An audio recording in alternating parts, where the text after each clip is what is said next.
Ai, os opostos se atraem. O yin yang, o sol e a chuva, dia e noite, preto e branco, capitalismo e comunismo. Mentira, gente, mentira. É brincadeira. Muitos pensam, né? Muitos pensam que a relação entre capitalismo e comunismo é igual às coisas que eu falei antes, né? Que um é completo oposto do outro, que esse lado do muro é azul e o outro é vermelho. Gregos e troianos, direita e esquerdo. Não, porque um 9 pode ser um 6, dependendo de como você está olhando, gente. É mentira.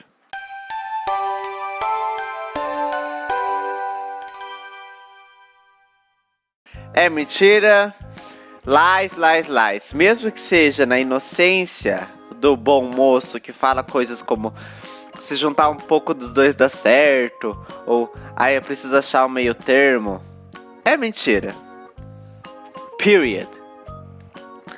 A falha dessa lógica tá na tentativa de interpretar visões de mundo decorrentes como se fossem interdependentes. O que é interdependentes? É tipo assim, dia e noite, que juntos vão somar 24 horas, sabe?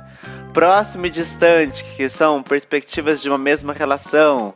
Frio e quente, que são exatos opostos. Se não tem um, não tem o outro. Entende? É o yin yang que eu falei antes. O yin yang. E também é objeto de análise do movimento dialético. Mas sabe o que não é?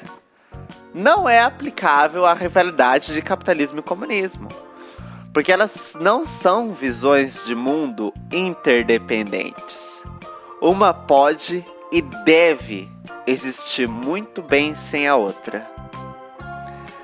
Mas vamos do começo, né? Começo entre aspas, mas assim, o capitalismo como um sistema de produção.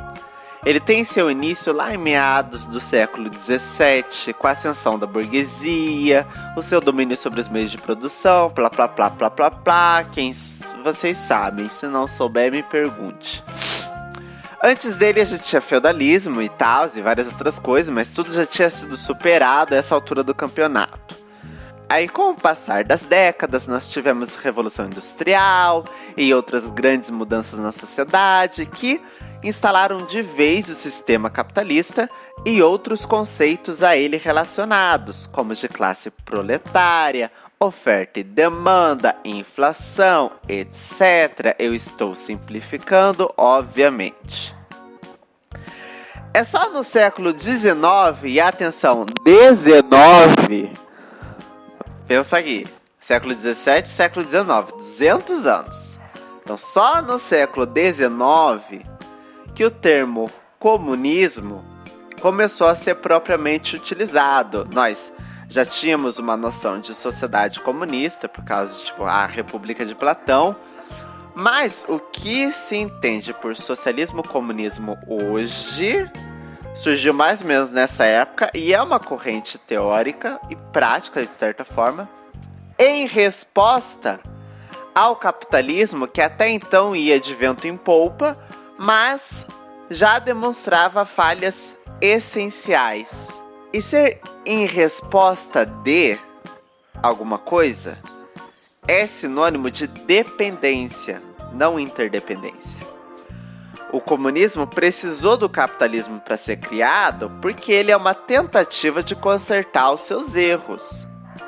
Já o capitalismo nunca precisou do comunismo para existir e vai muito bem sem ele. O capitalismo é o modo de produção vigente a qual nós todos já estamos condicionados. Vamos pegar uma abordagem diferente. Se a gente tentar pensar em dois grupos, em diferentes espectros políticos, nós não vamos ter um grupo de capitalistas que seguem o modo de vida do capital e um outro grupo de comunistas que seguem o modo de vida, comunal. Nós vamos ter, na verdade, dois grupos que vivem no modo de produção capitalista. Só que um quer conservar E o outro quer superar. Ah, lembra do feudalismo? Foi superar. Superar. Esses são os grupos. E não tem meio termo entre esses grupos, porque se um ganha, o outro necessariamente perde.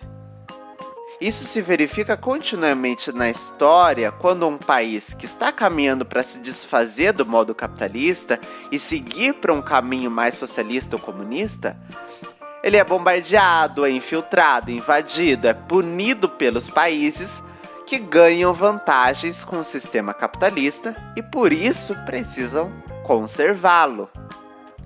Sacou? Não tem como dois países, um, entre aspas, capitalista e outro, entre aspas, comunistas, não tem como eles conviverem pacificamente, porque o sucesso comunista significará o fracasso do capitalismo e, eventualmente, esse será extinguido. Porque pessoas trocam de países, né? Eles se influenciam, não tem como ficar os dois países flutuando no meio do universo e sem um ter conhecimento do outro, sabe? Já o fracasso comunista não é exatamente o sucesso capitalista, porque ele continua falho e obsoleto. Só que ele garante um pouco mais de tempo de vida até que outra tentativa de superá-lo aconteça. Ainda assim, essa metáfora não é totalmente real, porque, de novo, nós não estamos falando de dois países perfeitamente iguais, que surgiram no meio do nada e não tem influências, sacou? Não é assim que funciona. Invariavelmente, qualquer país, entre aspas, comunista, no mundo de hoje ainda é só um peixe que está nadando contra a maré e que só será bem sucedido quando todas as ondas rumarem ao seu favor. Ele é uma tentativa, ele é um experimento comunista num mundo que é capitalista por regra. Esse foi o microcast sobre capitalismo e comunismo, o microcast da Capcom. Capcom! Oh my god! Enfim, gente, espero que vocês tenham gostado. Qualquer dúvidas que vocês tenham, podem me perguntar, comentar, sei lá, deem um like, inscrevam no canal do YouTube aí, pra ajudar o algoritmo e tal, né? Bom, é isso. Beijo depois.